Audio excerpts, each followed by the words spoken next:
Hey guys, tonight we begin with a ship full of British sailors who managed to turn a groundbreaking voyage of discovery into the world's first floating bachelor party.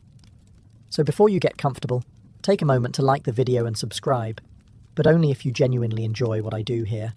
And let me know in the comments where you're tuning in from and what time it is for you. It's always fascinating to see who's joining us from around the world. Now, dim the lights, maybe turn on a fan for that soft background hum, and let's ease into tonight's journey together. You've been at sea for 8 months.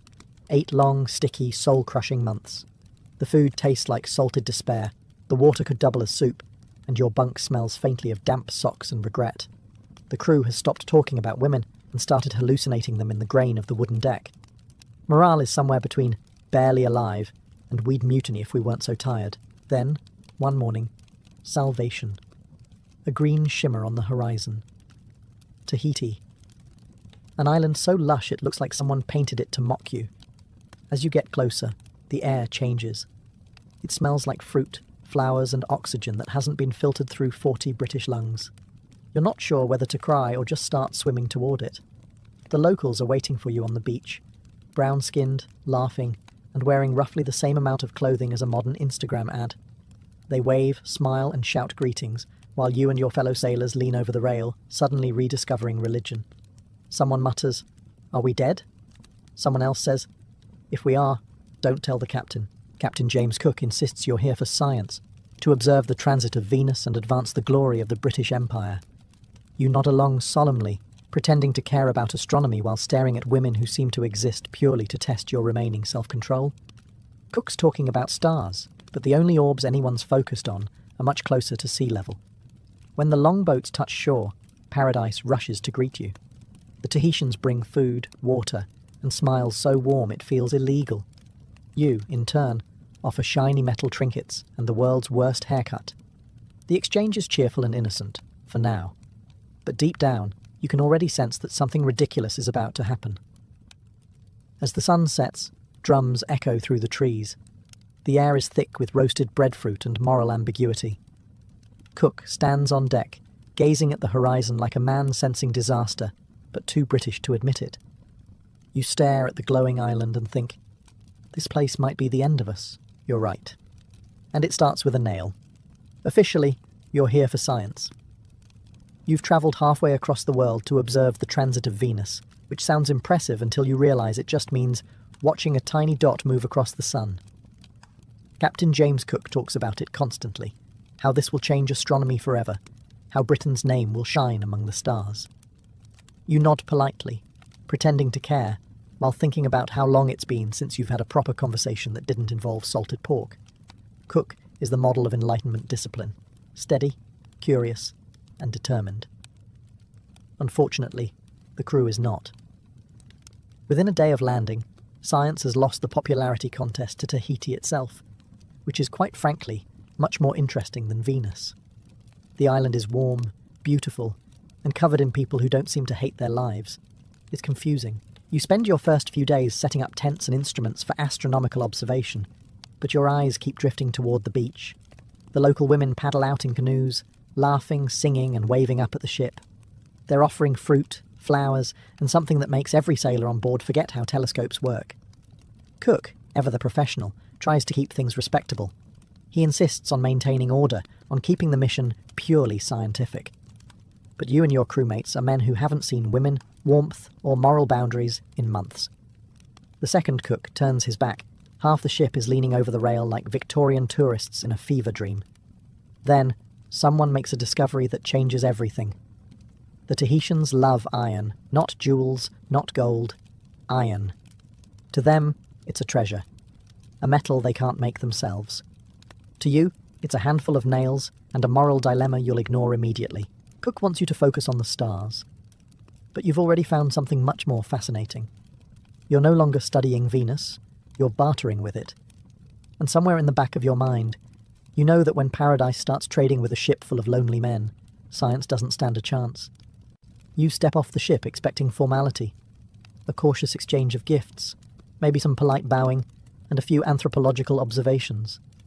Instead, you're greeted by laughter, music, and the unmistakable realization that the people of Tahiti are living far better than anyone on your floating wooden coffin. They swarm around you with open arms and even more open smiles. The women wear flowers in their hair and about 3 square inches of fabric, which immediately destroys whatever moral backbone you had left. The men are friendly too, offering coconuts, roasted fish, and introductions you barely hear because you're too busy staring at the scenery. You attempt diplomacy, but it quickly devolves into confused hand gestures and nervous grinning. Someone offers a metal button, which earns a delighted squeal and a kiss on the cheek. Suddenly, every sailor realizes they've been sitting on a goldmine of British junk. Buttons, spoons, belt buckles. It all becomes currency in this new tropical economy of affection. But then one of the women spots something else. A carpenter's iron nail glinting in the sun. Her eyes widen. She touches it gently, fascinated. To her, it's magic. Stronger than stone, sharper than bone, and more valuable than anything on the island. She points at it, smiles, and offers companionship. The sailor hesitates for roughly 3 seconds before making the trade. 1 nail for 1 night. History's least stable transaction. Word spreads faster than a venereal disease, which, incidentally, is now a growing concern. Within hours, nails vanish from storage, toolboxes, and eventually, the hull of the ship itself. You'd think someone would stop this. Perhaps a captain, or at least a man with basic survival instincts. But no. By sunset, the entire crew is conducting a roaring business in iron-based romance. It's capitalism meets chaos, and you're a proud participant. From the beach, the Tahitians laugh and dance beneath the torchlight, perfectly content. From the ship, you hear Cook's voice echoing across the water. Where in God's name are all my nails going? And somewhere between paradise and poor decision-making, you realise this expedition just stopped being about Venus. It's about anatomy now. It starts with one sailor, probably the kind who thinks reading is witchcraft. He hands over a small iron nail, maybe 2 inches long, to a smiling Tahitian woman. In return, she offers fruit, a flower garland, and then something that makes the rest of the crew's brains collectively shut down. No one records exactly what happens next, but the result is clear. Within minutes, iron has become the island's new gold standard. You stand nearby, pretending to be shocked, but mostly calculating how many nails you can borrow before the ship collapses. The crew catches on quickly. By sunset, the first official nail-based economy in the Pacific is thriving. The exchange rate? 2 nails for conversation, 3 for a kiss, and anything more requires tools from the carpenter's chest. Of course, Captain Cook is furious. He's a man of science, reason, and reinforced wood. Watching his crew dismantle the ship 1 flirtation at a time drives him mad. You can practically see him aging by the minute, standing on the deck, clutching his logbook like it's a Bible. He orders inspections, counts supplies, and reminds everyone that the HMS Endeavour is a vessel of exploration, not a floating brothel. But try explaining that to men who haven't touched a woman since the Prime Meridian. You might as well ask them to trade back. Every nail pulled from the hull is another small victory for lust and another step toward maritime disaster. Meanwhile, the Tahitians are thrilled. Iron tools change everything. Their knives get sharper, their fishing gear stronger, their houses sturdier. They think the British are the most generous visitors ever. They have no idea the generosity comes from a place of catastrophic stupidity. By the end of the week, you can hear the ship groaning in the night, quite literally. Each creak sounds like judgment. Cook starts pacing, muttering about discipline and moral decay, while you and the others pretend to fix the rigging with the remaining 2 nails left in existence. You came to study the heavens, but somehow you've bartered away the sky for flesh and folly. Congratulations, you've invented the world's first romantic supply chain issue. By now, the situation has spiraled into something between a carnival and an economic experiment gone horribly right. What began as a single trade has turned into a full-scale marketplace of questionable morals and even more questionable craftsmanship. You wake up one morning to find the beach crowded. Canoes line the shore, each carrying Tahitian women eager to negotiate, laugh, and, most importantly, shop. They arrive with flowers and fruit, ready to do business.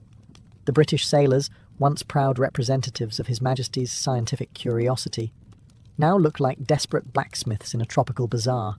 Nails, chisels, bits of iron, even the ship's hinges are suddenly trade goods. You stroll through this unholy flea market like a man visiting his own moral collapse. The crew haggles loudly, offering handfuls of iron for what the official report will later call favours of a personal nature. Every time someone pries another nail from the hull, the ship gets weaker, and the crew gets stronger in spirit, if not in ethics. Cook tries to impose order, of course. He posts guards, locks the supply stores, and threatens to flog anyone caught stealing nails. But you can't stop an economy built on hormones. Within hours, the guards are confiscating evidence for personal use. Cook writes another entry in his journal. The men are falling into moral ruin, which is the 18th century way of saying, my ship is literally disintegrating. Meanwhile, the Tahitians are thriving. They're building tools, carving ornaments, and cheerfully gossiping about the British, who seem determined to trade away everything except the captain's wig. They think it's all part of the exchange. Generosity for generosity. You, of course, know better. You're not witnessing cultural sharing.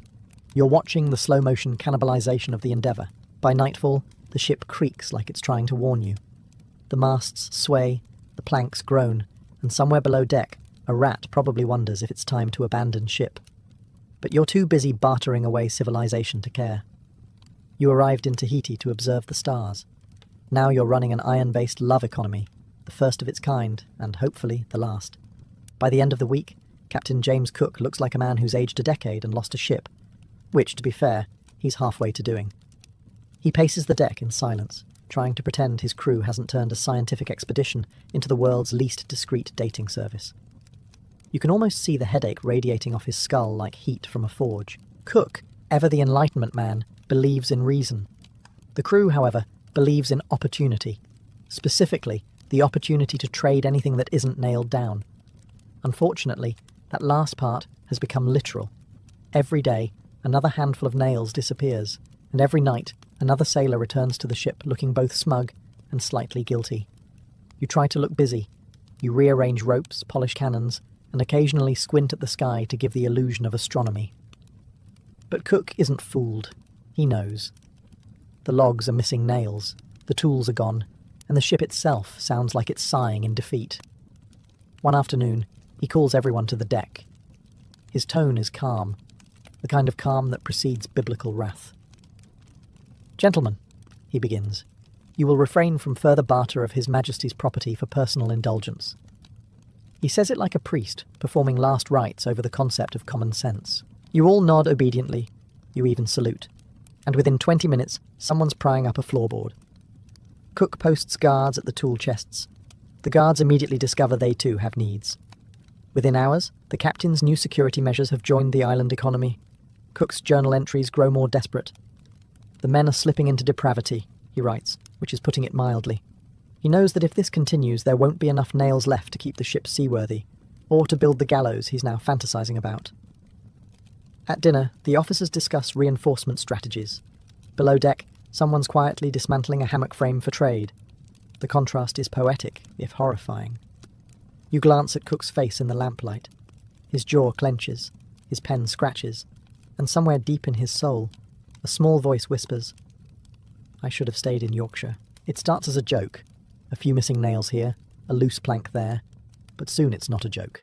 It's an epidemic. The ship is groaning like a man with gout, and you're standing on the deck pretending not to notice that the floor sounds increasingly optional. You'd think the men would stop, perhaps out of basic self-preservation. But no. When desperation and opportunity collide, logic takes a long walk off the starboard side. Each sailor is now an entrepreneur, prying iron from the hull, the tools, even the cooking pots. One man allegedly traded a hammerhead, another a hinge. Someone removed the nails from the captain's own cabin door, which is bold, suicidal, or both. Cook knows. He can hear the ship's joints popping in the night like arthritic knuckles. He doesn't sleep anymore. You sometimes see him on deck at dawn, staring at the island with a look that says, I hate paradise. His scientific mission, to chart the heavens, has been replaced by a far more pressing question. How many nails are left before we sink? But the crew doesn't care. The iron fever has taken hold. Every successful trade feels like victory, a tropical gold rush powered entirely by lust and ignorance. You're all sweating, smiling, and inventing creative ways to explain missing ship parts. It fell off, sir. The tide took it. The natives needed it for research. Meanwhile, the Tahitians are thriving. They now possess enough iron to build a small revolution. Their tools are sharper, their ornaments shinier, and their social lives considerably more exciting. They don't see exploitation. They see exchange. In their eyes, it's generosity for generosity, and they're winning the bargain. By now, the Endeavour sounds like a man trying not to cough in church. The boards creak, the masts complain, and the captain looks like he's aged into another century. But you've stopped worrying. You're too far gone, another missionary of chaos in the empire of desire. You came to Tahiti to measure Venus. Instead, you've created a black market in hardware and hormones. The Royal Society would be proud. From the Tahitian point of view, you and your crew are entertaining. Strange, pale creatures wrapped in too much cloth, terrified of the sun, and inexplicably obsessed with small pieces of metal. You build everything out of wood, you pray before eating, and you keep shouting about something called God, a being who, judging by your behaviour, is clearly not supervising you closely. The Tahitians are generous by nature. They share food, laughter, and affection without shame or pretense. Their society is built on giving, a concept that confuses you almost as much as hygiene confuses them. When they offer fruit or company, they expect gratitude. You, of course, respond with nails. They don't understand why you value iron so little. To them, it's treasure, durable, useful, divine. You treat it like pocket change. When you trade nails for affection, they think it's charming, not degrading. In their minds, it's an exchange of equals. Desire for desire, generosity for generosity. No shame, no sin. Just two worlds meeting on their own terms. You, on the other hand, are British, which means you carry enough moral guilt to power a small empire. You've spent years being told that pleasure is suspicious and that the human body is mostly a trap set by Satan.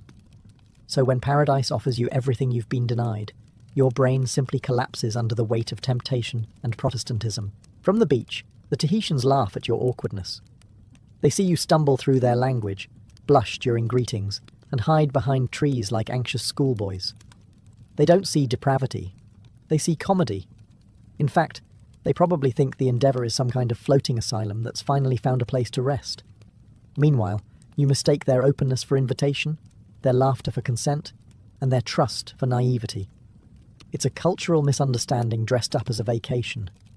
The Tahitians will remember your visit fondly, as the time when strange metal men brought iron, confusion, and endless entertainment. You'll remember it too, just with a lot more paperwork, shame, and hull damage. To them, you were guests. To you, they were a miracle. To history, you were a walking lesson in why some civilizations should never be left unsupervised. You tell yourself this is all for science.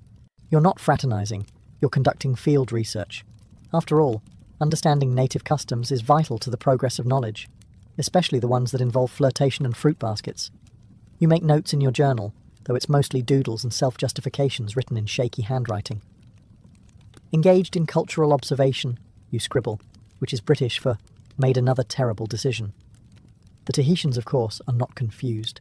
They see your crew's fumbling advances and think, well, at least they're enthusiastic. For them, generosity of the body is generosity of the spirit, an act of connection, not shame. For you, it's an act that will require divine forgiveness, and possibly a tetanus shot. It doesn't take long for both worlds to misunderstand each other completely. When you smile awkwardly after a trade, the Tahitians assume friendship. When you retreat to the ship in embarrassment, they assume rejection.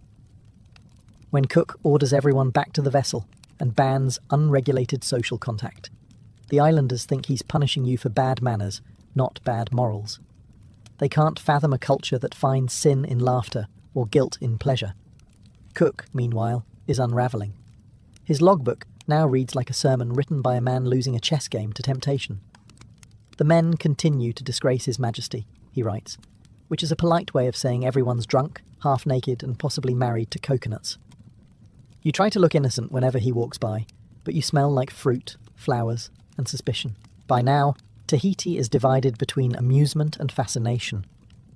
They've started calling the British Men of Iron, which sounds noble until you realise it's mostly because you keep showing up covered in metal and confusion. Children follow you around, giggling every time you speak. Women wave from the shore like merchants greeting their best customers. The cultures don't blend, they collide. One side believes in freedom, the other in restraint, and somewhere in between lies a rapidly disintegrating ship.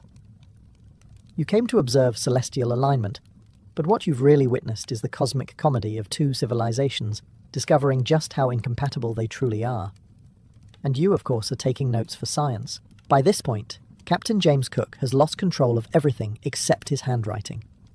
The ship is falling apart, the men are half feral, and his so-called scientific mission has devolved into the 18th century equivalent of a spring break documentary. You can practically see the steam rising from his powdered wig. He begins each morning with the same ritual, staring at the island, breathing deeply, and muttering Latin words that probably translate to, "I hate my job." He tries to focus on the transit of Venus, but even the stars seem to be mocking him now, distant, uncooperative, and slightly blurry through his stress-induced migraine. The daily reports are grim. More missing nails. More fraternization. Someone even traded a compass bracket yesterday, which means navigation now depends entirely on good vibes and the direction of smoke from the beach fires. You can tell Cook is close to snapping, the kind of quiet fury only British officers and tea kettles achieve before whistling violently. One afternoon, he summons everyone to the deck. His voice trembles with that distinct tone of restrained rage that could strip paint off the hull. "You will," he says. "Cease this disgraceful conduct immediately." The crew nods like obedient children caught stealing biscuits, then immediately plan their next trades as soon as he turns his back. Cook tries everything. Curfews, guards, moral lectures. He even assigns an officer to oversee the integrity of ship materials, which lasts roughly 6 hours before the officer himself vanishes ashore with a handful of nails and a stupid grin. The irony is painful. The man documenting moral decay has to write it down with an ink pot nailed to the table, because otherwise someone will trade that too. His journal entries darken. "The crew degenerates into the basest behaviour," he writes. You can tell he's one paragraph away from drawing little skulls in the margins. By the week's end, Cook stops pretending. He's no longer an explorer or scientist.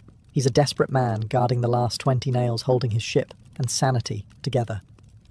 You glance at him during dinner, pale, silent, and visibly calculating whether marooning everyone would be easier than explaining this to the Admiralty. He's right. It probably would be. You know things have gone wrong when even the ship starts talking back.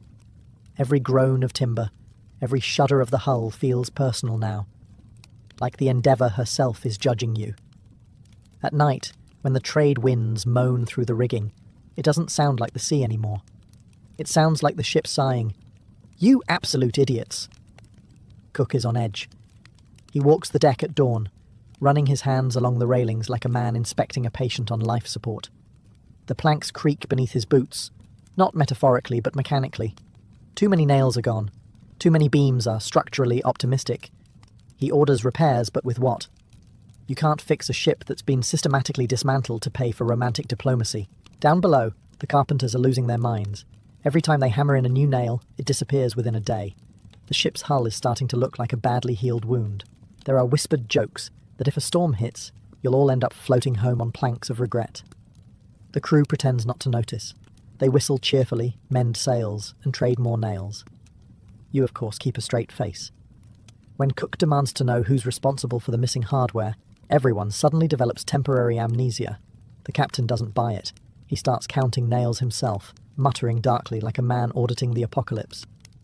One evening, a gust of wind hits the ship hard, and a loud crack echoes from below deck. The crew freezes. Cook's face drains of colour. You can practically see the thought bubble above his head. We've bartered away our structural integrity.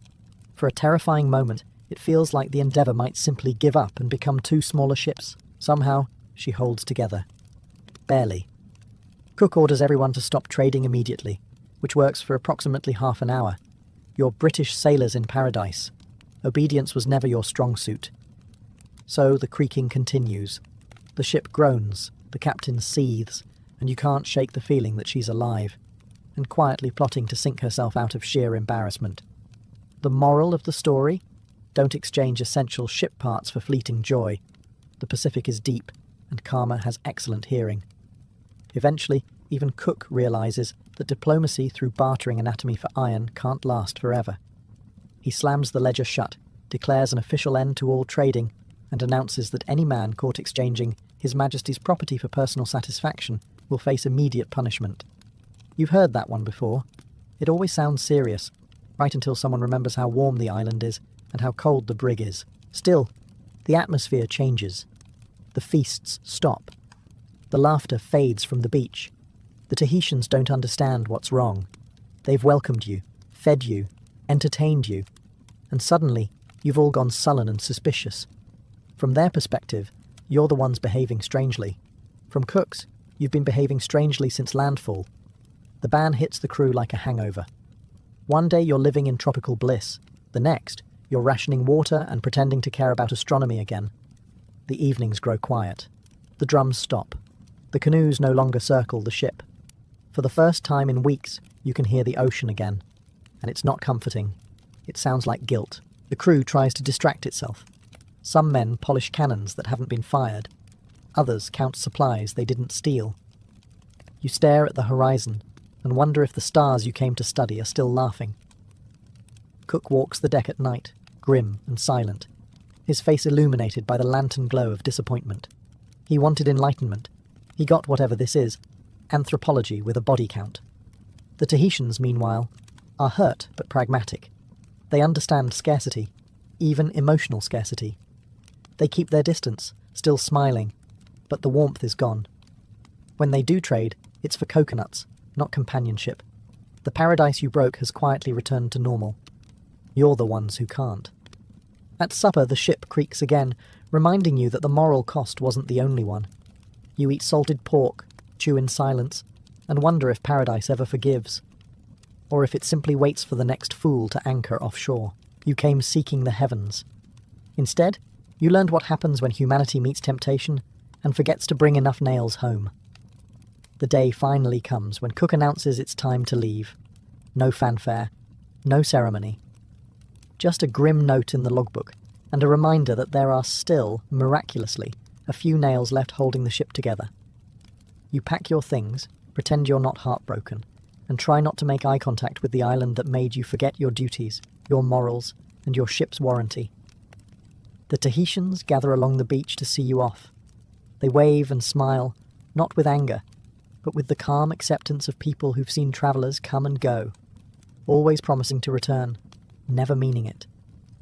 Some bring gifts, fruit, shells, flowers. You have nothing left to give them except awkward gestures and the vague hope that history won't record any of this too specifically. Cook stands at the bow, silent. His jaw is tight, his knuckles white on the railing.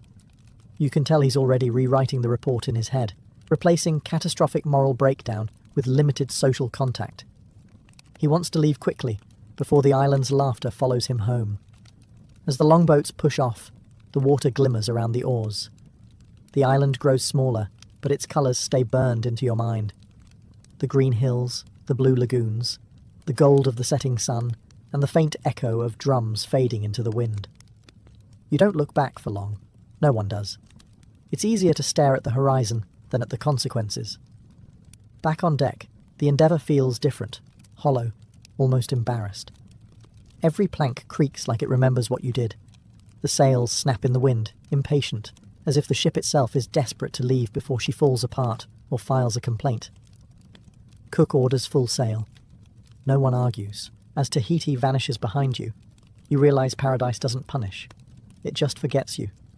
You'll tell yourself you were explorers, men of science, seekers of truth. But deep down, you know what history will call you. The crew who traded the heavens for a handful of nails and a very brief vacation from civilization. The open sea has never looked so dull.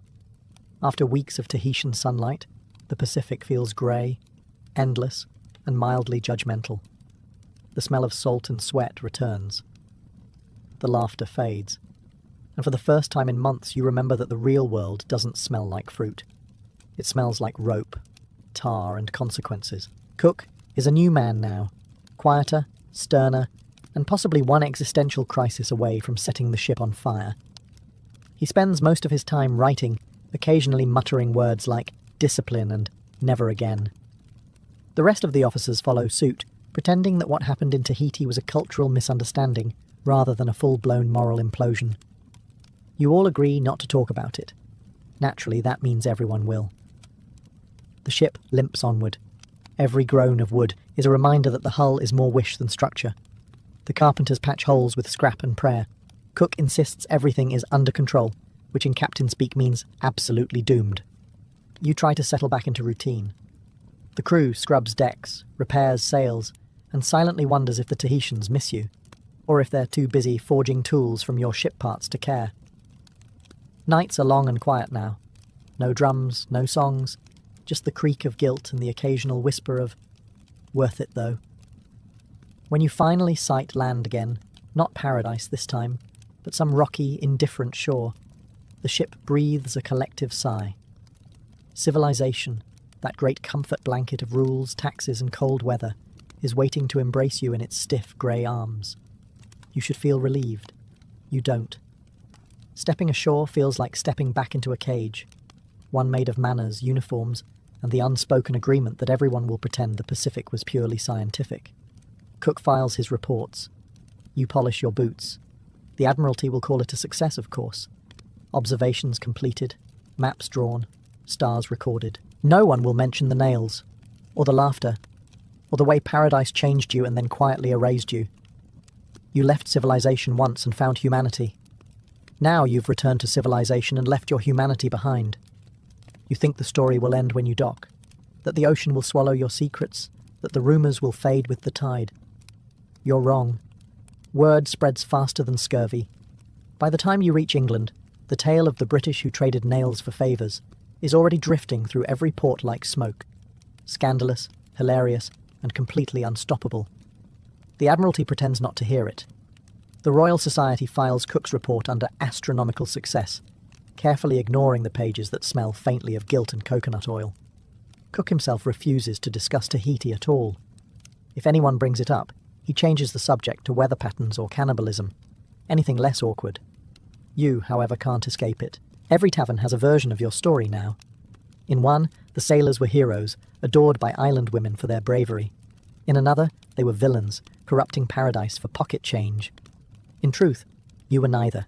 You were just men, tired, curious, stupidly human, trying to find meaning in the middle of nowhere and settling for something cheaper. Years pass, and the story grows like a vine, wrapping around your reputation until it's the only thing people remember. Philosophers call it a lesson in moral decay. Sailors call it a good deal. The Tahitians, long after you're gone, forge their own legends, stories of strange visitors made of metal, who came from the sea, offered gifts, and fell apart when faced with joy. You live on in footnotes and punchlines. Cook gets statues.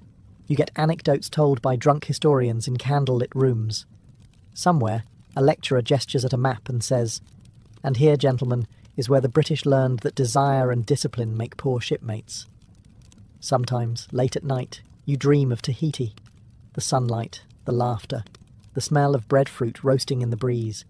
And when you wake to grey skies and the sound of rain on cobblestone, you can't tell if the memory is real or just guilt wearing a floral lei. Paradise forgot you.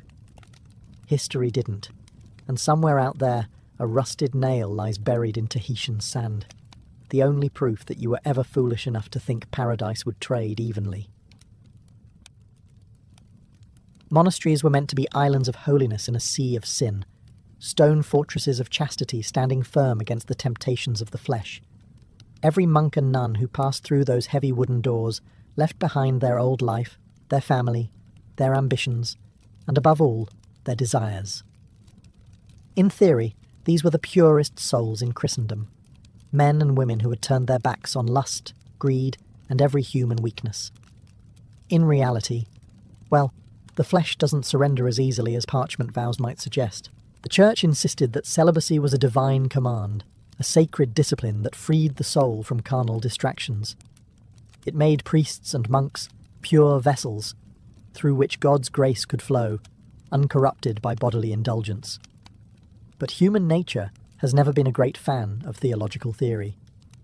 Behind cloister walls, where men and women spent decades in close quarters, often isolated, sleep-deprived and half-starved, The battle between holiness and hormones was constant. Even the strictest orders, like the Cistercians and Carthusians, couldn't completely silence the murmur of temptation.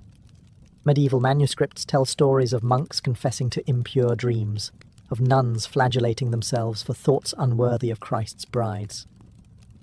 Chroniclers, with a mix of pity and fascination, recorded these slips with careful wording, always implying that yes, even the most devout could fall.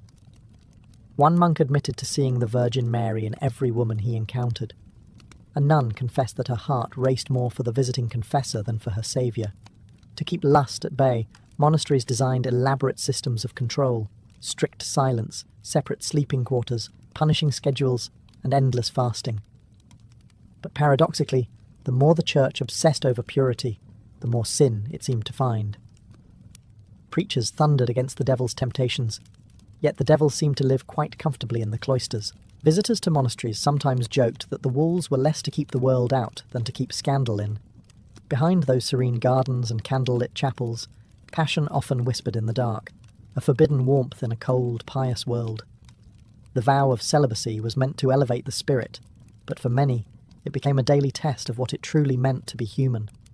You might imagine monks spending their days serenely copying manuscripts, chanting psalms, and gardening under the gentle sun. But in reality, monasteries were social ecosystems, cramped, emotional, and filled with very human friction. The devil, it seems, didn't need to knock. He was already renting a cell. Temptation came in many forms. Sometimes it was the pilgrim women who arrived at the monastery gates seeking healing or confession, their eyes full of tears, and occasionally curiosity. Other times it came in the form of fellow novices, young men with soft hands and uncalloused consciences, or nuns with faces too angelic for their own good. The church might have demanded celibacy, but it never made monasteries co-ed for long, and that decision was no accident. Scandals had a way of spreading faster than incense smoke. Medieval bishops received endless reports of improper familiarity between clerics and lay visitors. Some abbots tried to suppress gossip, others pretended not to hear it. After all, it's hard to preach about resisting sin when Brother Thomas keeps sneaking out after Compline. Records from England and France mention monks caught entertaining women in guest rooms, confessors accused of turning confessionals into courting booths, and even entire convents that quietly relocated after too many miraculous births. And then there were the markets, those lively gatherings outside monastery gates where peasants sold food, merchants traded wine, and temptation smelled faintly of baked bread and sweat. Monks would visit to oversee supplies, but sometimes returned with more than grain. Chronicles describe friars caught drinking with tavern women or slipping out in secular attire. The irony wasn't lost on the people. Those who preached abstinence were often the first to be caught breaking it. Still, not every fall from grace was malicious. Some monks truly believed they'd found divine love in another person, a spiritual union that unfortunately tended to be very physical. They wept, confessed, and swore never to sin again, until the next full moon, when the cloister walls once again began to feel a little too small. The monastery was a fortress of faith, yes, but every fortress has cracks, and through those cracks, the world and its desires always found a way in. For all the church's talk of purity, the archives tell a different kind of story, one soaked in candlelight, confession, and the occasional screaming newborn. Forbidden love, it turned out, was not a rare occurrence, but an occupational hazard. When you locked young, lonely people behind stone walls and told them to think only of God, some inevitably began seeing the divine in each other's eyes. Chroniclers, trying to preserve the church's dignity, often wrapped these stories in euphemisms.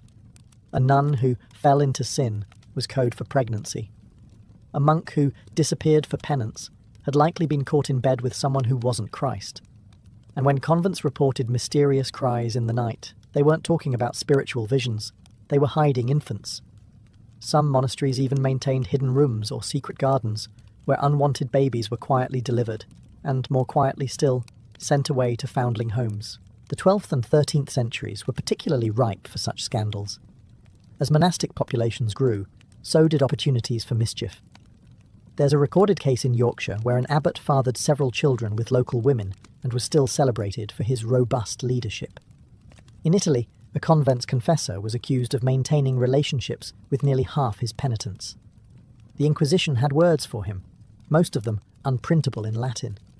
Of course, love stories also existed within the cloisters, genuine, painful, human ones. Letters between monks and nuns sometimes survive, full of longing and guilt. "I burned for you as for divine fire," one wrote, as if theology could excuse passion. Some lovers even tried to escape together, donning peasant clothes to start anew beyond the monastery walls. Most were caught, dragged back and humiliated. The church believed sin must be purged through shame. But shame only deepened the secrecy. Ironically, these forbidden affairs only made the monasteries more intriguing to outsiders. Rumours spread through villages.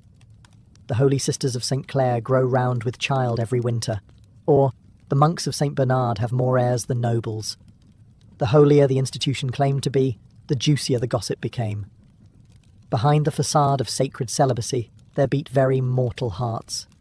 Hearts that, despite every vow, still craved warmth, touch, and the dangerous comfort of love in the dark. By the high Middle Ages, the church had grown tired of pretending that lust was just an occasional clerical hiccup. It was now an open war, an invisible, exhausting, and rather hypocritical war.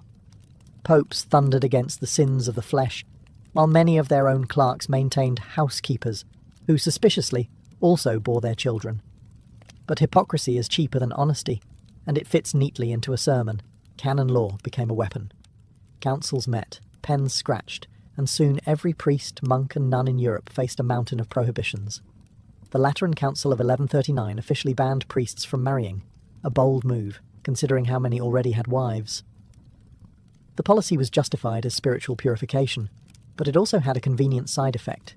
It kept church property from being passed down to clerical heirs. Celibacy, it turned out, wasn't just about holiness. It was about real estate. Punishments grew harsher. Monks caught in sin could be whipped, imprisoned, or sent to remote priories where temptation was unlikely, meaning cold, damp cells far from anything resembling a woman. Nuns found guilty of lust were sometimes sealed inside their convents for life, a practice called immuration. It sounds poetic until you realise it meant literally being bricked into a small room with a prayer slot. The church called it repentance. Everyone else called it horrifying. Confession manuals from the 13th century read like grim romance novels. They list sins so specific that you can almost picture the scenes. Laying hands in affection, sharing bedding for warmth, thoughts of carnal delight during prayer. Each came with a penance, fasting, flogging, or endless repetition of psalms that probably didn't help much. But even with the church's relentless policing, desire didn't die. It simply went underground. Passion became spiritualized, cloaked in metaphors of divine love. A monk might write of burning for God, while his eyes lingered a bit too long on the visiting nun. The holiest poetry often sounded suspiciously like a love letter. The war on desire was meant to purify the clergy, yet it only revealed how human they were.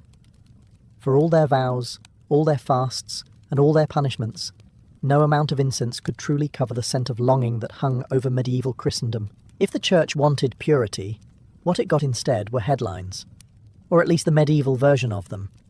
Monastic scandals were the medieval equivalent of celebrity gossip, whispered through taverns, sung by minstrels, and scribbled in the margins of chronicles by monks who claimed to be deeply troubled while writing every sordid detail.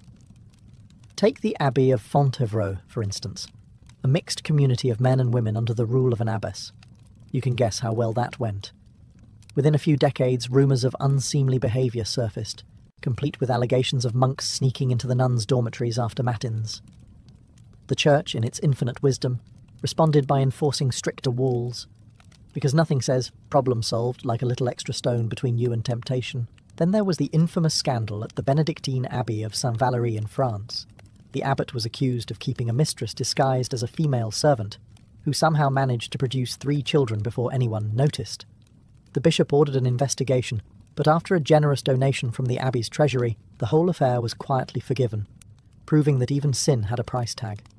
Not to be outdone, the nuns of St. Clare's convent in Bologna made their own headlines when an inspection revealed several of them pregnant. Their defence? The devil visited us at night.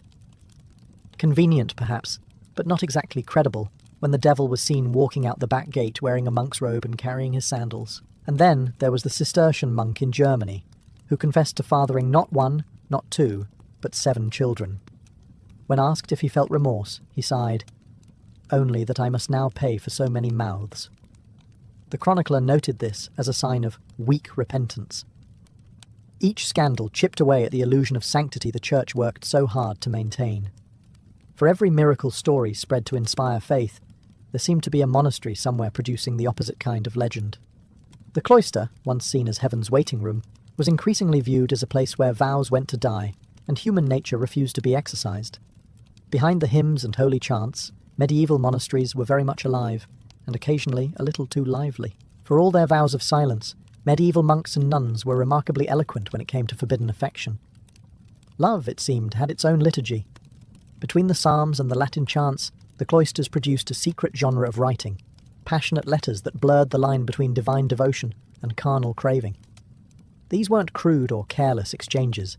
They were crafted with the same care as illuminated manuscripts, except the margins glowed with desire instead of gold. Monks wrote of holy affection that burns like the love of Christ, and nuns replied with lines that could make even a troubadour blush. In one preserved letter, a Cistercian brother confessed, "Your image returns to me in prayer. I kneel, but it is your name that escapes my lips." Theologically incorrect, yes, but undeniably poetic. This strange fusion of lust and sanctity birthed what scholars later called mystical eroticism. The body and soul, they reasoned, were not so easily separated. Passion could be a mirror of divine love.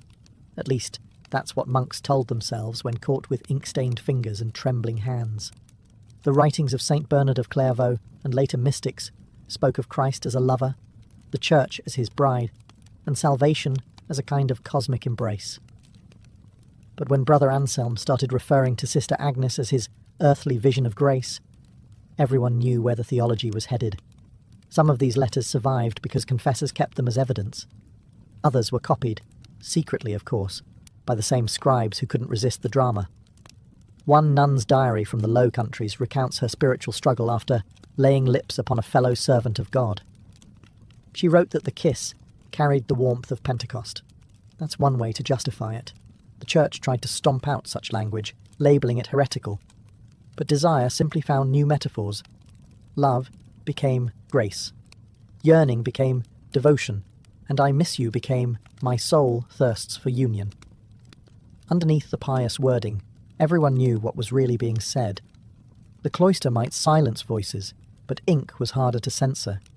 Even within walls built for chastity, the pen, like the heart, had a habit of wandering. When lust slipped through the cloister gates, it rarely went unnoticed for long. The Church had an entire toolkit ready for moral clean-up, part punishment, part theatre. Nothing said, lesson learned, quite like being flogged in front of your peers while someone read the Psalms of Penitence over you. It was Christianity's version of public relations. Sin was bad, yes, but spectacle was good for discipline. Monks who confessed to fleshly weakness were usually treated like addicts of the soul. First came interrogation. Long, exhausting, and more psychological than spiritual. Confessors asked questions that bordered on obsessive. Where did the temptation begin? Was there touch? Was it repeated? You might think they were compiling moral statistics, but really it was just medieval gossip dressed up as theology. Then came the penance. The standard treatment involved fasting, flagellation, and isolation, ideally in a cell cold enough to kill any lingering desire. Repeat offenders were sometimes forced to wear special garments, rough wool that scratched the skin raw, reminding them that pleasure was the enemy. Some monks were demoted, others banished to remote hermitages for reflection, which usually meant dying of boredom and regret. Nuns fared worse. A nun who broke her vow of chastity could expect a lifetime of disgrace. If she became pregnant, the Church saw both her and the child as evidence of corruption. Babies born in convents were whisked away to foundling homes, while the mother was sentenced to public humiliation, stripped of her veil and paraded through the cloister for all to see. The sisters would chant psalms as she wept, an eerie ritual meant to purify by embarrassment. Some bishops took things further. There are records of clerical lovers being literally chained apart in separate cells, forced to pray daily for each other's salvation, a cruel sort of divine couples therapy. A few were even buried alive behind monastery walls, their sins sealed in stone. The Church called it justice. History calls it trauma. Still, despite the cruelty, confessions poured in. Perhaps guilt was stronger than fear. Or maybe, deep down, these monks and nuns believed that forgiveness was worth any price. After all, the soul could always repent, even if the flesh never truly forgot. For all its fiery sermons about chastity, the medieval church had a knack for selective blindness. The same bishop who thundered about the sins of the flesh on Sunday often returned to his manor that night to dine with his mistress and her conveniently orphaned children. Celibacy, it seemed, was a flexible rule, depending on how high your hat was. Records from cathedral towns across Europe tell of priests keeping housekeepers, which was the church's polite code for live-in lovers. These women cooked, cleaned, and, incidentally, kept the holy men company through long winters. Some clerics even passed these women and their children off as nieces or godchildren, though everyone in the parish knew better. The church tried to crack down on it with fines, excommunication threats, and the occasional public shaming, but enforcement was inconsistent. After all, who was going to excommunicate the bishop? Meanwhile, papal courts in Rome were not exactly models of restraint. Chronicles mention cardinals throwing lavish banquets with dancers, musicians and wine, enough to make Dionysus blush. Pope Sixtus IV was rumoured to have multiple illegitimate children. Alexander VI didn't bother with rumours at all. He just publicly acknowledged his mistresses. To the average monk starving in a freezing cell, this must have felt like divine mockery. Even the monasteries themselves profited from sin. Some abbots accepted donations from wealthy nobles caught in scandals, offering discreet penance in exchange for a generous sum. The more sinful your secret, the larger the donation expected. Forgiveness, it turned out, could be monetized quite nicely. A monk could starve himself for purity, but the abbot could feast on the proceeds of other people's lust. This hypocrisy created a strange moral double life. On paper, the church demanded absolute celibacy. No marriage, no intimacy, not even a lustful glance. But in practice, everyone from parish priests to cardinals had found creative loopholes. Sin wasn't eradicated. It was institutionalized, taxed, and occasionally blessed if the right purse changed hands. By the late Middle Ages, cynicism began to seep into the faith. How could the people trust a church that preached holiness while living in indulgence? When monks sinned, it was a scandal. When bishops did, it was politics. And somewhere between sermon and supper, the line between piety and pleasure vanished entirely. By the late Middle Ages, the church's dream of a sexless clergy had turned into a centuries-long balancing act between heaven and humanity. The monasteries still stood, their bells still tolled, and their chants still rose toward God. But inside those echoing halls, the struggle between desire and denial never ceased. Every monk who lashed himself for impure thoughts, every nun who whispered a guilty prayer in the dark, was part of the same endless cycle, trying to erase what made them human in order to become divine. The irony, of course, was that this very struggle made them more human than ever. The monks and nuns who stumbled, repented, and stumbled again weren't villains. They were the church's greatest contradiction. Souls yearning for purity while trapped in flesh that refused to cooperate. Medieval theologians wrote volumes on sin, temptation, and the devil's snares, but none could answer the simplest question. If God made man and woman, why would he punish them for what he created them to crave? In private, many clergy began to see lust, not as the enemy of faith, but as its mirror. The same passion that drove the body toward another could also drive the soul toward God. This was the seed of mysticism, that strange, intimate belief that divine love and human longing shared the same fire. Some saints wrote of union with God in language so sensual it could have scandalized a troubadour. Others simply accepted that holiness was not the absence of desire, but the mastery of it. By the dawn of the Renaissance, the idea of absolute celibacy began to fray. Reformers like Luther would later call it unnatural, a burden too heavy for even the holiest to bear. The Church had spent centuries trying to cage the human heart, but the heart, as always, refused to stay put. In the end, lust and celibacy weren't opposites at all. They were two sides of the same medieval coin, one that priests and nuns flipped every day in secret prayer, hoping it would land on salvation. But sometimes, as history so often shows, even the holiest hand can't stop trembling when it touches the flame. Victorian London was a city of two worlds, one bathed in gaslight, the other buried in candle smoke and whispers. By day, it dazzled with industry and empire. carriages rattled down Pall Mall, chimney stacks puffed over the Thames, and gentlemen in top hats debated progress and morality over tea. But when the gas lamps dimmed and the fog rolled in from the river, another London awoke, one not found on any respectable map. This was the London of secret societies and forbidden clubs, where aristocrats, poets, occultists, and politicians sought pleasure, power, or enlightenment beyond the reach of polite society. Behind locked doors in Mayfair, or candlelit basements in Soho, rules were suspended and reputations left at the door. Members wore masks, used code names, and swore oaths that would have made their priests faint. Here, every sin was a ritual, and every ritual was a rebellion. Some societies were born from boredom, the kind only the elite could afford. The age of industrial triumph had made them rich but restless. A night of brandy and billiards was no longer enough. They craved something darker, something that felt like touching the forbidden. So they invented clubs where anything could happen, and often did. Men who preached morality by day toasted to decadence by night. Scholars quoted Latin hymns between pagan chants. Politicians who railed against sin commissioned Egyptian altars for their drawing rooms. London's police knew of these gatherings, of course, but discretion was part of the game. When half the House of Lords belonged to your membership list, it was wise not to ask too many questions. Still, rumours spread, of masked orgies in mansions, of séances that ended in hysteria, of young debutantes vanishing after attending philosophical dinners. The line between society and sorcery blurred under the haze of laudanum and candlelight. The Victorians prided themselves on restraint, yet their obsession with morality bred an equal and opposite hunger for transgression. The secret societies of London were the city's confession booth, a place to sin freely and whisper about it later in the language of mystery. The age of virtue, it turned out, was also the age of vice, and nowhere did the two dance closer than in the velvet shadows after midnight. The original Hellfire Club had died with the 18th century, or so polite society liked to think. Its founder, Sir Francis Dashwood, had scandalised England with his pagan rites, his mockery of religion, and his fondness for women who preferred chalices of wine to holy water. But in the smoggy heart of Victorian London, the old spirit stirred again. The age of steam had brought progress, yes, but it had also brought repression. And repression, like any pressure, needed a valve. By the 1860s, whispers spread through London's upper circles.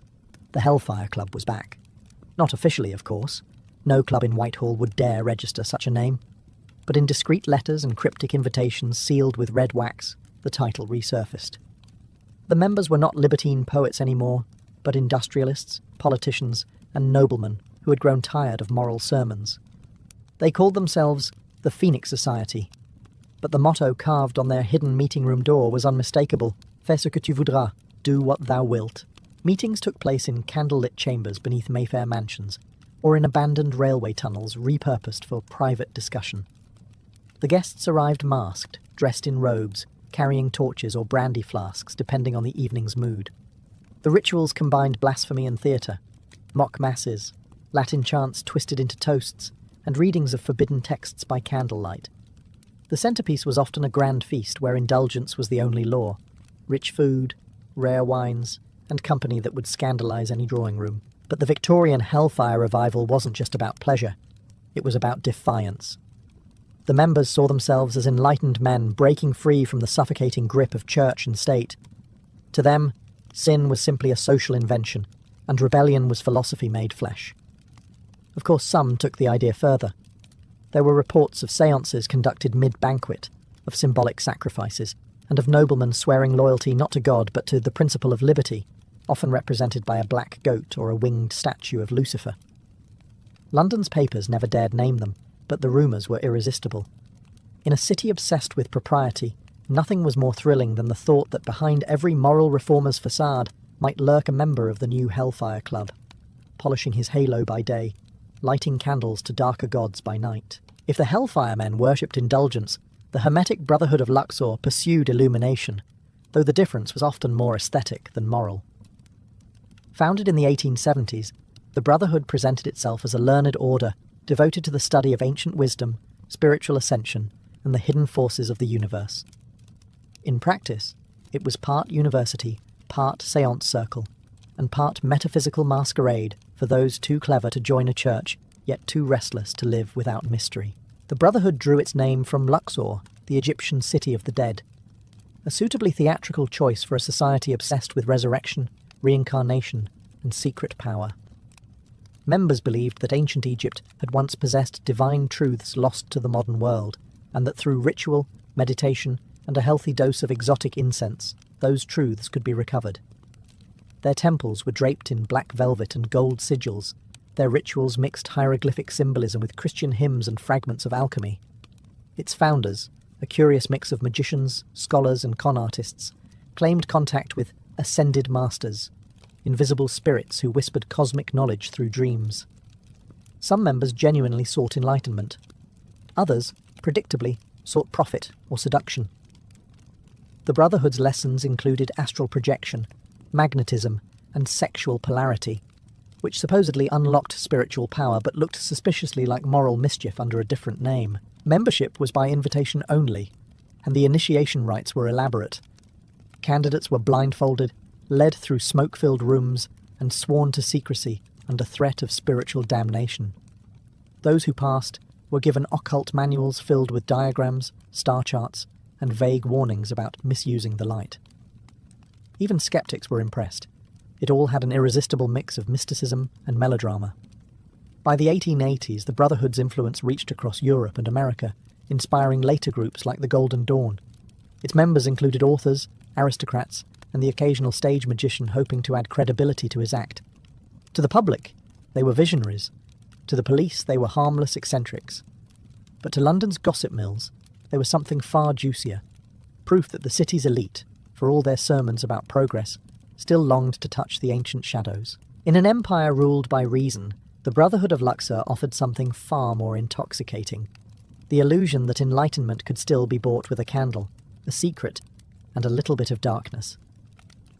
If the Hermetic Brotherhood of Luxor was the rehearsal, the Hermetic Order of the Golden Dawn was the main performance, a society so influential that its rituals shaped the entire occult revival of the Victorian age.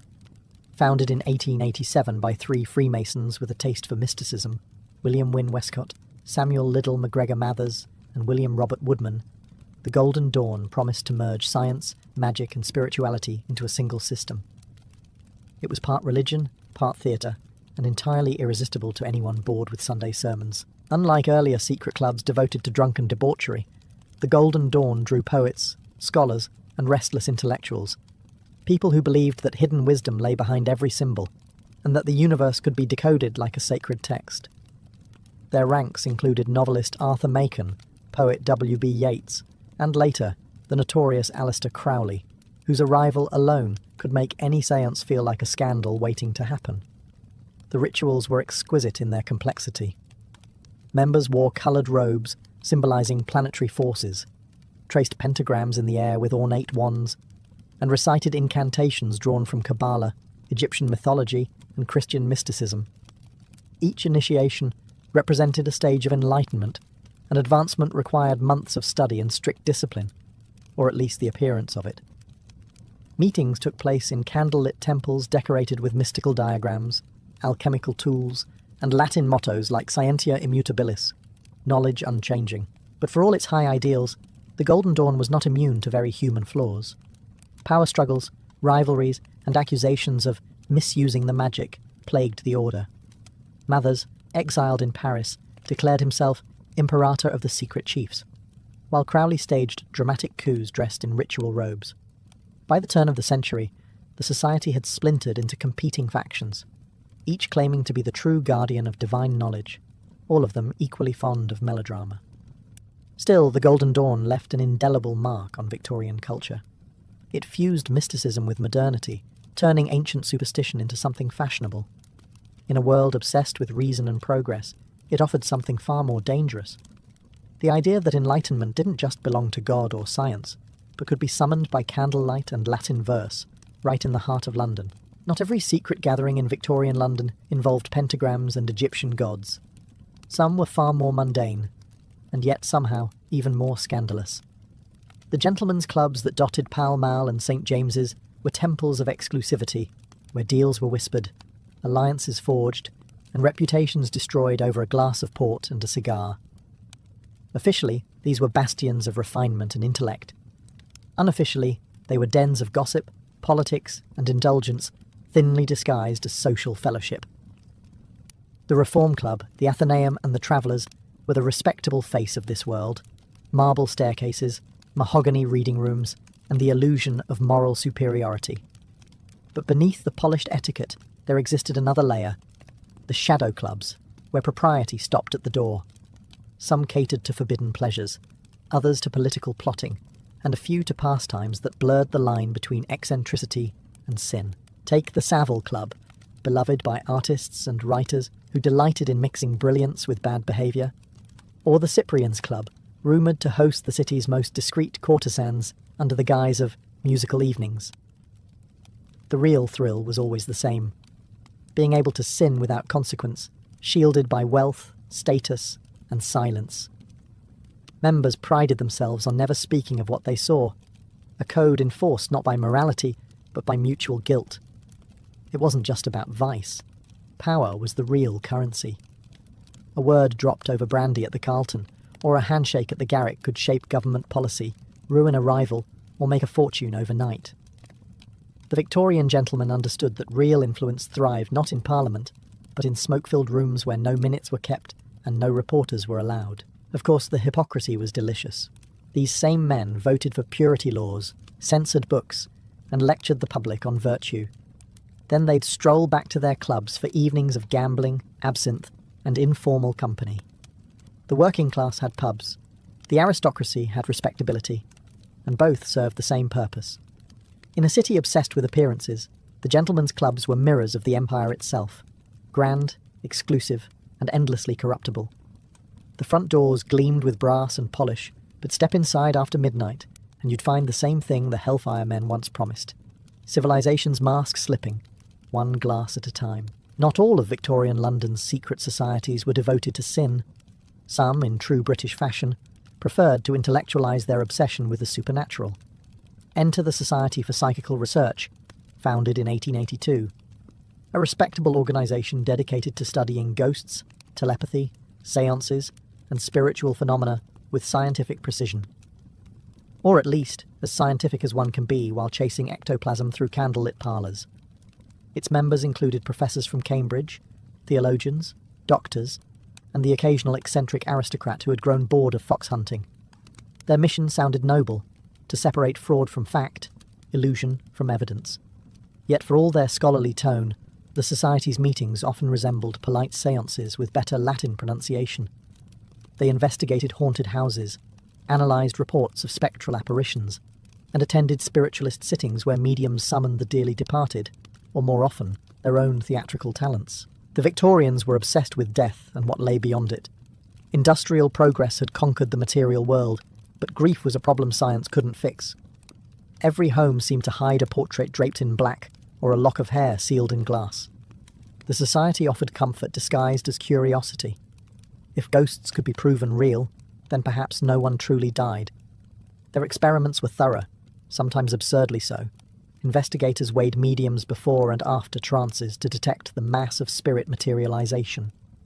They devised codes to communicate with ghosts, tested telepathy using playing cards, and sent letters to themselves in sealed envelopes to be opened only upon successful clairvoyant prediction.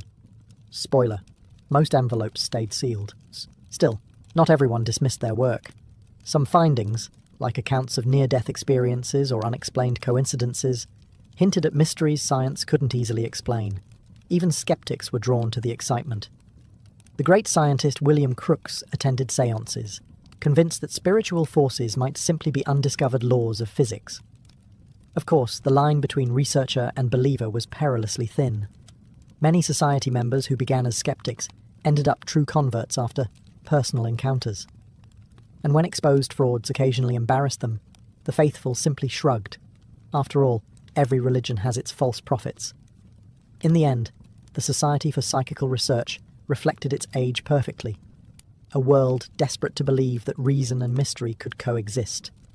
That one might still reach heaven, not through prayer or sin, but through meticulous note-taking and candlelight. By the 1890s, London's fascination with the occult had gone from whispered curiosity to a full-blown underground movement, and no figure embodied that transformation more completely than Aleister Crowley. To some, he was a mystic and a poet. To others, he was the devil in silk slippers. Either way, he made sure everyone was talking about him. Crowley was a Golden Dawn initiate gone rogue, the black sheep of Victorian mysticism. Brilliant, arrogant, and utterly unrestrained, he treated magic as both science and spectacle. Where others saw symbols, he saw opportunities for scandal. He mixed Kabbalah with mountain climbing, yoga with ritual sex, and Christianity with blasphemy, creating his own philosophy, Thelema. Its core commandment, do what thou wilt, was practically a Victorian middle finger to everything the age held sacred. Crowley's London became a web of hidden flats and secret chambers, some filled with incense and esoteric texts, others with drugs, exotic lovers, and curious disciples. He attracted poets, actors, aristocrats, and thrill-seekers who craved rebellion disguised as revelation. His rituals blended ancient Egyptian invocations with sensual theatre. Candles burned beside bowls of opium, participants chanted while painted with sigils, and somewhere between ecstasy and exhaustion, they claimed to touch the divine. The press loved him, or rather, loved to hate him. Tabloids dubbed him the wickedest man in the world, a title he wore with pride. Every scandal, from his supposed human sacrifices, never proven, to his open affairs, only increased his fame. Crowley once remarked that if the Victorians were truly moral, they wouldn't spend so much time reading about immorality. He wasn't wrong, yet beneath the scandal lay something profound. Crowley represented the exhaustion of an age that had built its soul on repression. While the church thundered about sin and science preached logic, Crowley and his followers sought meaning in extremes, in the very experiences society forbade. By the time the century turned, the occult underground was thriving, a strange cocktail of philosophy, performance, and defiance. Secret presses printed magical manuals, seances evolved into art, and London's spiritual rebels prepared to carry their torch into the new century. In a society obsessed with control, Crowley's chaos felt like liberation, proof that, for all its gaslight and manners, the Victorian age still couldn't exercise its wild, unholy heart. While men in velvet robes performed invocations and debated metaphysics by candlelight, Victorian women were quietly building secret circles of their own, and theirs were far more dangerous to the social order. Forbidden from universities, politics, and even property, women found in mysticism a backdoor to power. Beneath corsets and courtesy lay a hunger for control over something, even if that something was invisible. By the 1880s, women had infiltrated nearly every major occult society. The Golden Dawn, despite its Masonic roots, admitted them as equals, a revolutionary act for the era. There, women didn't just attend rituals, they led them.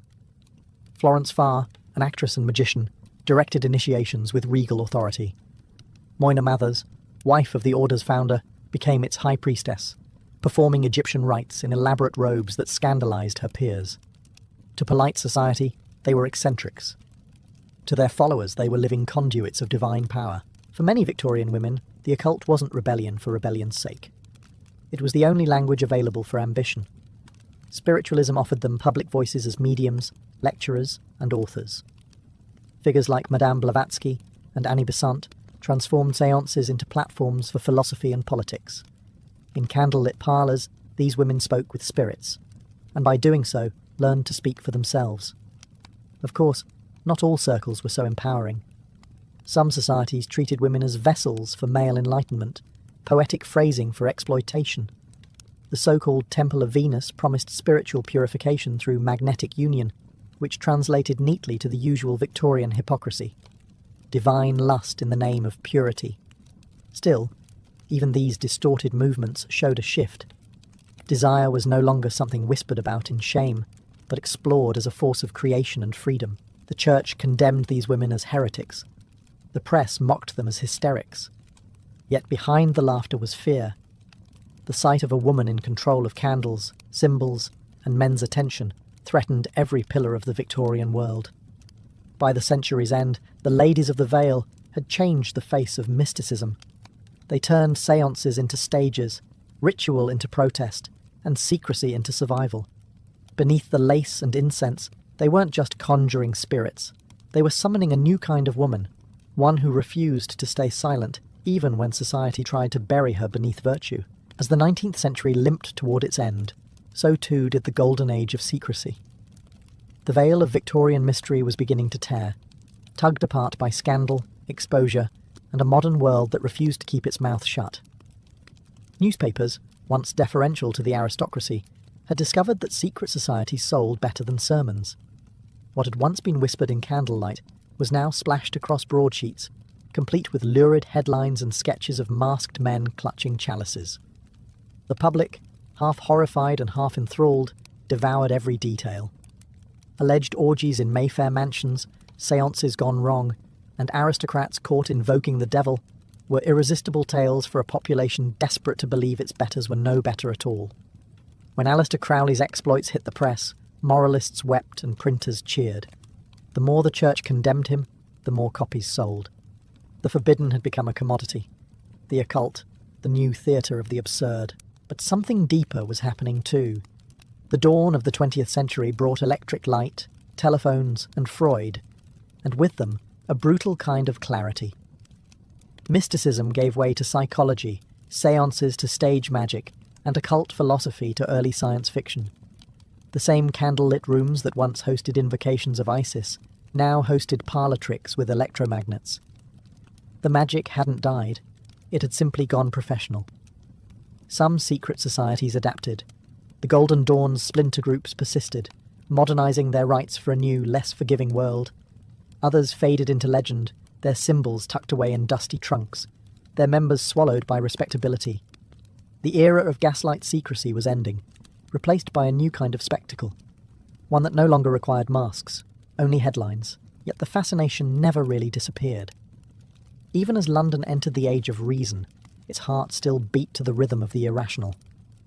Every generation since has revived its own version of the secret order, drawn to the same old promise, that beyond the rules and the noise, there lies a hidden world where meaning, power, and desire still whisper together in the dark. In that sense, Victorian secrecy never truly died. It merely traded its velvet curtains for electric shadows, and its passwords for the eternal question that still haunts modern London. What, exactly, goes on behind closed doors? Philip the Fair, or Philippe le Bel, was the kind of monarch painters loved and courtiers feared. He stood tall, broad-shouldered, with eyes as clear and unfeeling as polished ice. Chroniclers called him handsome as an angel, but angels, as everyone knew, could be terrifying. He embodied the ideal of medieval kingship, serene, pious, and disciplined. Yet behind that perfect exterior beat the heart of a man whose greatest temptation wasn't gold or women.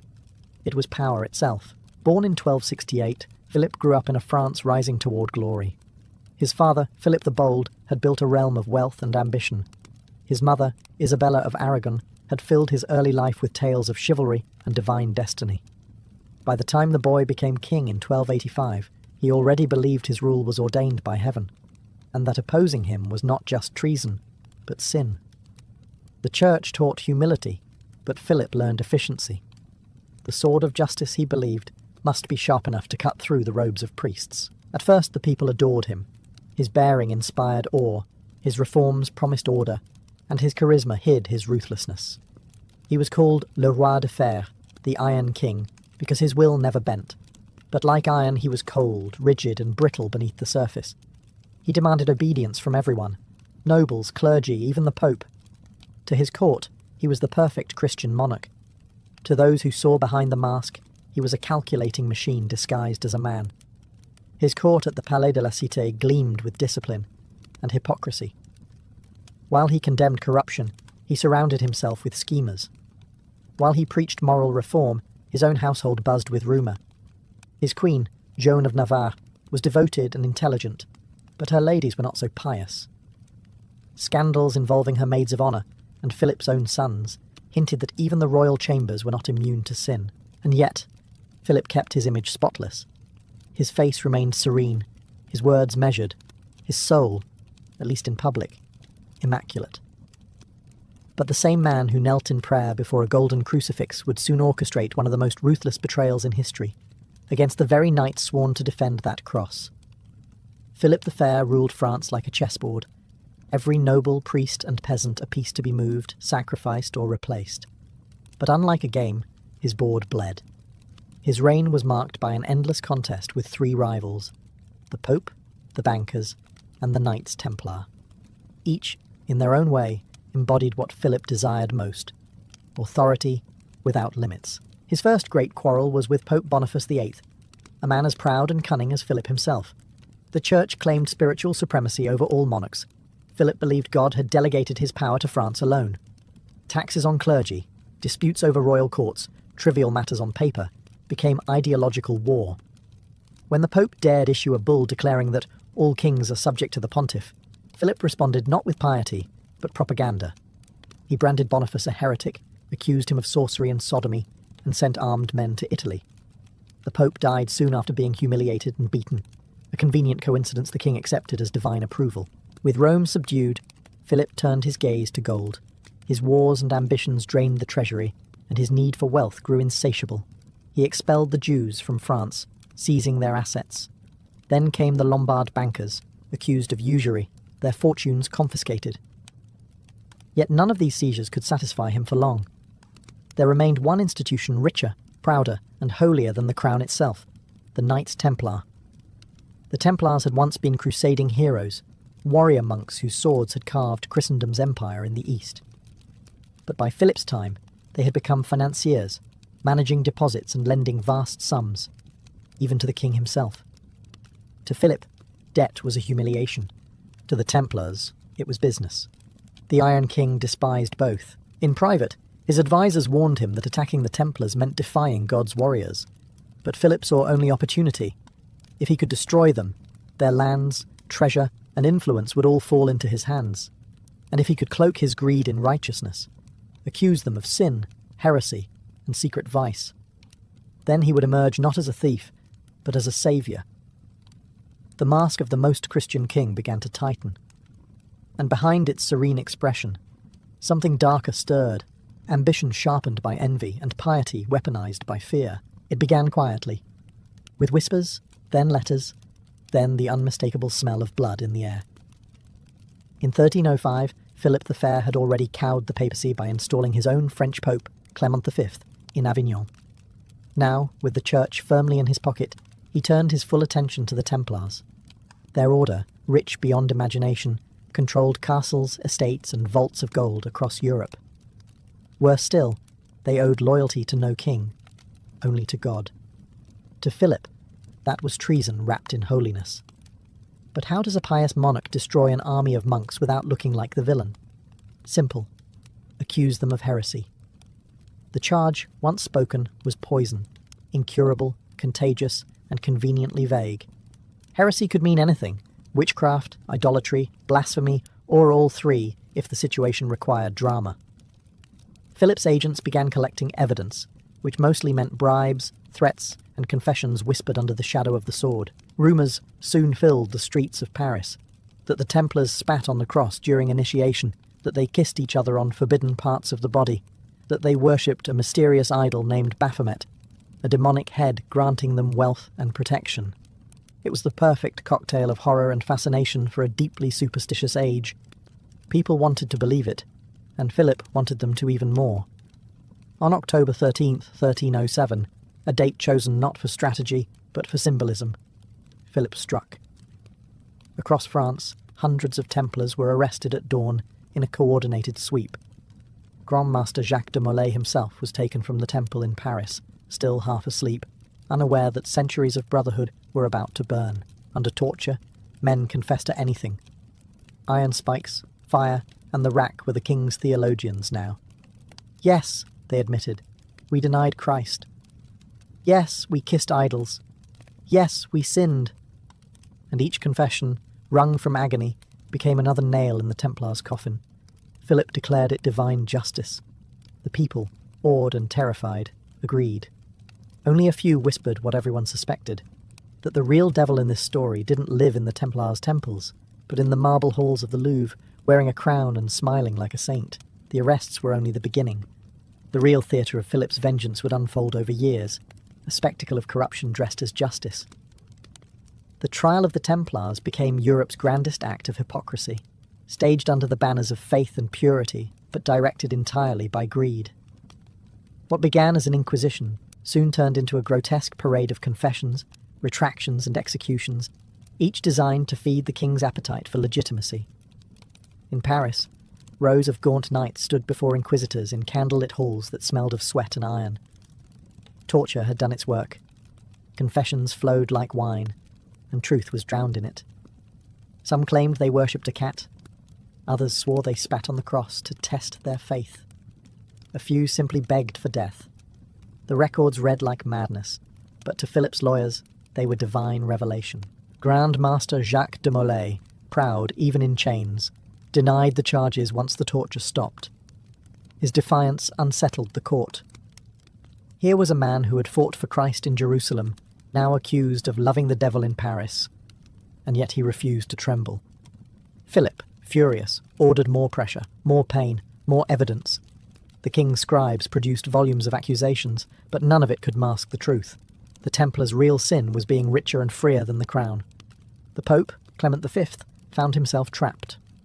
Installed by Philip, he now served as little more than a papal secretary in royal robes. When the king demanded the dissolution of the Templar order, Clement hesitated, and then, inevitably, obeyed. In 1312, the Church officially disbanded the Templars, transferring their lands to the rival order of the Hospitallers. But somehow, the wealth itself found its way into royal coffers, as if by divine convenience. Public burnings followed, not for heresy, but for theatre. Crowds gathered to watch knights in white robes consumed by flames, their cries rising over Paris like prayers twisted into curses. It was justice, they were told. But justice does not scream. Philip stood apart, silent and expressionless, his pale face glowing in the firelight. To the people, he was the avenger of Christ. To those who looked closer, he was something else entirely, a man who had found heaven's language useful for speaking hell's desires. Philip the Fair ruled his kingdom like a confessor, stern, immaculate, and merciless. He outlawed prostitution in Paris, condemned blasphemy, and fined nobles for unchristian excess. But behind the sanctimonious facade, whispers grew of a monarch who indulged in the very temptations he so publicly condemned. He was not a glutton or a drunkard, his vices were subtler, born of control, not chaos. His true lust was for domination, of men, of faith, and, when rumour was kind enough to whisper it, of flesh. Chroniclers avoided scandal when writing about kings, but even they couldn't ignore the contradictions that haunted Philip's reign.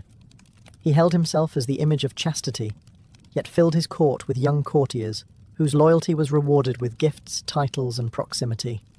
One account from the Burgundian archives speaks of the king's fondness for beauty among his attendants, a phrase that centuries later would be read with knowing smirks. The palace corridors of the Louvre became a theatre of whispered admiration and carefully contained desire. His marriage to Joan of Navarre was dutiful but cold. She was intelligent, devoted, and pious, qualities that only made Philip's emotional distance sting more. He treated her not as a wife, but as another vassal to be managed. Yet her ladies-in-waiting became the focus of many rumours. Courtiers told tales of candle-lit suppers, of confessions that lingered too long, of the king's hand brushing too near forbidden silks. Whether these were truths or slanders, no one dared say. In Philip's France, gossip could be a death sentence.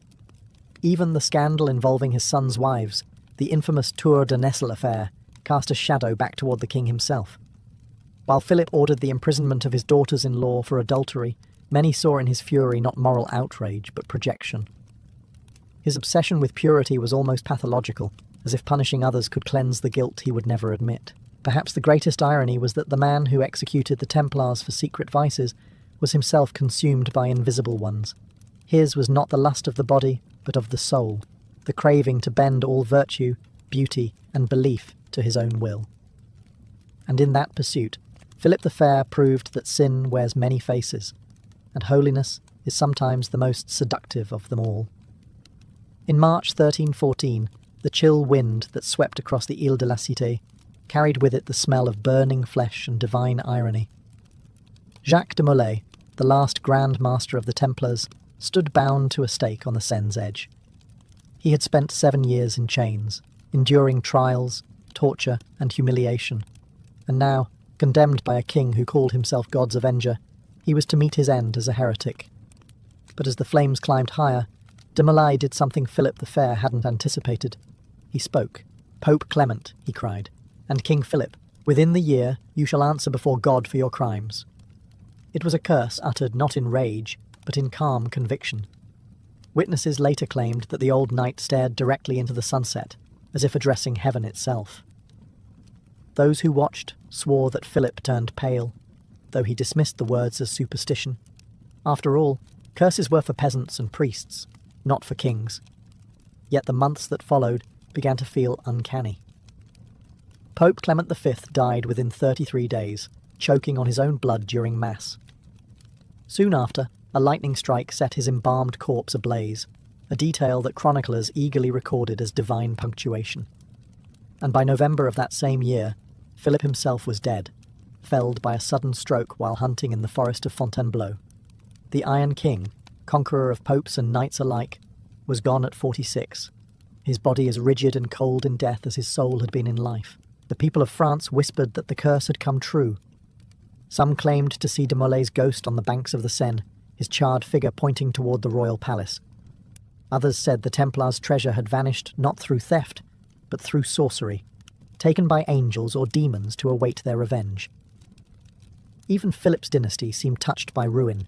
Within 14 years, all 3 of his sons were dead without heirs, ending the direct Capetian line. Historians would later call it coincidence. The Church called it mystery. But the people of France knew better. They said the Templars' God had answered, and that no amount of royal piety could wash the blood from Philip's hands. The death of Philip the Fair did not end his story. It simply began his dynasty's slow, almost theatrical collapse. His 3 sons, Louis X, Philip V, and Charles IV, inherited his golden throne but not his iron will. The curse of Jacques de Molay seemed to have settled over them like a fog, invisible, silent, and deadly. Within 14 years, the direct Capetian line, which had ruled France for more than 3 centuries, was extinguished. It was as if divine justice had simply waited for the last echo of Philip's arrogance to fade before striking. Louis X, called the Quarrelsome, reigned barely 2 years. He inherited his father's coldness without his intelligence. Obsessed with legitimacy, he sought to cleanse the scandals that had plagued the royal family, beginning with his wife, Margaret of Burgundy, who had been imprisoned for adultery in the notorious Tour de Nesle affair.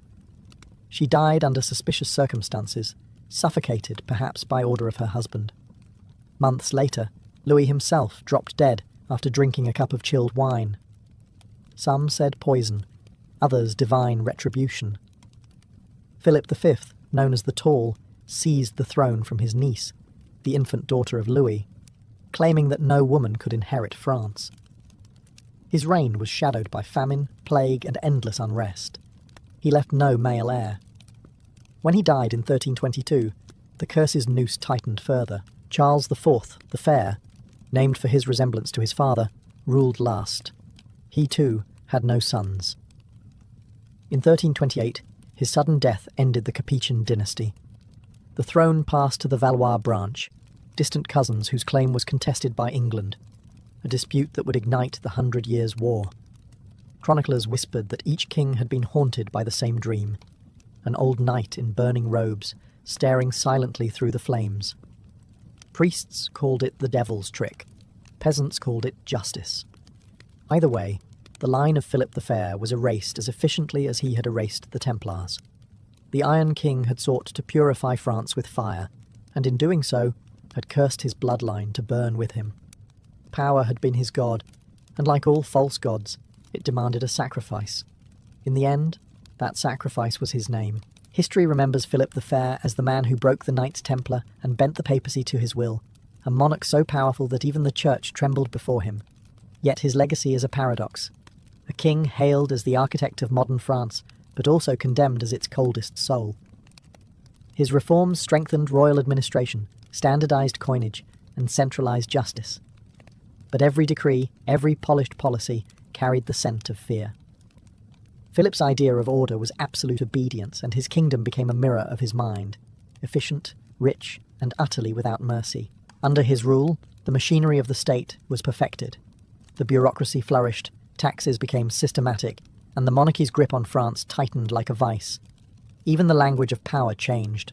Law replaced faith, and the crown replaced the altar. To his admirers, Philip was the first modern king, one who ruled by logic, not superstition. To his enemies, he was the man who replaced the soul of France with a ledger. His methods set a precedent that would echo for centuries. Later kings, from the calculating Louis XI to the divine Louis XIV, would inherit Philip's obsession with control. The idea that the monarch was answerable to no one, not even God, began here. Philip didn't just rule France. He redesigned it in his image, beautiful, disciplined, and cruel. Yet beneath the veneer of reason lay rot. The destruction of the Templars, the persecution of Jews and bankers, the manipulation of religion. These were not the works of a reformer, but of a man terrified of forces he couldn't control. He dressed his greed in righteousness, his vengeance in virtue. The result was a kingdom outwardly golden, but spiritually hollow. Even his allies found him unnerving. One chronicler wrote, "He was neither man nor beast, but a statue carved to resemble both." Philip's death marked the end of medieval kingship's illusions. After him, monarchs could no longer claim holiness without suspicion. The fires that consumed the Templars had burned the halo off the crown itself. In the centuries that followed, France would rise, fall, and rise again, but always under the shadow of Philip the Fair, the handsome king who taught his nation that power, once worshipped, becomes its own religion. 7 centuries after his death, the figure of Philip the Fair still glimmers, half halo, half shadow. To some, he remains the great modernizer who dragged France out of medieval chaos and into bureaucratic order. To others, he is the betrayer king whose ambitions scorched everything sacred, the Templars, the papacy, even his own bloodline. History, like the man himself, cannot decide whether to admire him or flinch from his gaze. Chroniclers of his age tried to describe him and failed. They called him just yet cruel, devout yet godless, beautiful yet terrifying. Dante, writing from afar, placed him in Inferno's circles of the damned, a scourge upon the church. Later historians called him the first absolute monarch, the template for tyranny disguised as virtue. It is almost poetic that a king so obsessed with divine perfection became the perfect example of its corruption. His policies endured long after his bones turned to dust. The papacy's humiliation in Avignon, the fall of the Templars, the consolidation of royal justice, all set the stage for the powerful, centralized France that would one day call itself a nation. But his success came at a spiritual cost. The bond between crown and altar, once sacred, was shattered. After Philip, faith could no longer restrain kings. It could only serve them. Legends say the curse of Jacques de Molay haunted every generation that followed. Fires, wars, betrayals, each echoing the flames on the Seine. Even in the Revolution, when Louis XVI mounted the scaffold, some whispered that the Templars' vengeance had finally found its end. Perhaps it was mere coincidence, or perhaps Philip's sin had simply outlived his dynasty, woven into France itself like a scar that never healed. Today, Philip the Fair's marble effigy still lies in Saint-Denis, serene, perfect, untouchable. He looks every inch the saint he pretended to be, but the silence carved into his face feels less like peace and more like denial. For all his brilliance, he never understood one truth, that fear is a brittle foundation for greatness, and power gained through cruelty is never truly kept. History does not forgive easily, and in its judgment, Philip the Fair remains what he always was, beautiful, brilliant, and damned.